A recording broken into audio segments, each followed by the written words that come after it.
Break नंतर zero अवरमध्ये आपल्या सगळ्यांचं पुन्हा एकदा स्वागत। गेले काही दिवस महाराष्ट्रामध्ये गाजत असलेल्या पूजा खेडकर IAS नियुक्ती प्रकरण गाजतंय आणि आज सुद्धा नवी माहिती समोर आली आहे। IAS बनण्यासाठी पूजा खेडकर यांनी दिव्यांगांसाठी असलेल्या राखीव कोट्याचा उपयोग केला हे आपण पाहिलं आणि त्यासाठी आवश्यक असलेलं मेडिकल सर्टिफिकेट मिळवण्यासाठी महाराष्ट्रातील वेगवेगळ्या शहरांमधील सरकारी रुग्णालयांमध्ये त्यांनी प्रयत्न केल्याचं आणि त्यासाठी वेगवेगळे पत्ते दिल्याचंही समोर आलं। पूजा खेडकर यांनी पाथर्डी तालुक्यातल्या त्यांच्या मूळ गावातील पत्त्याचा उपयोग करून अहमदनगर जिल्हा रुग्णालयामधून 2 वेळा दिव्यांग असल्याचं सर्टिफिकेट मिळवलं।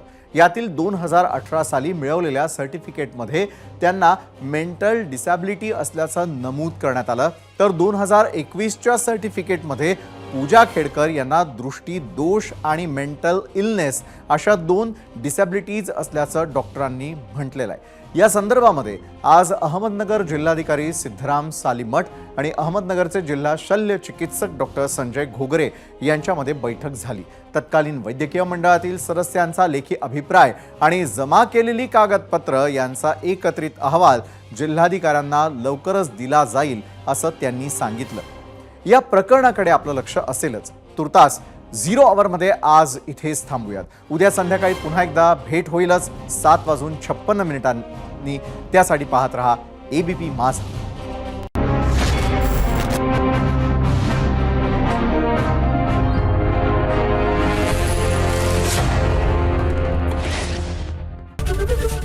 ABP माझा, उघडा डोळे बघा नीट।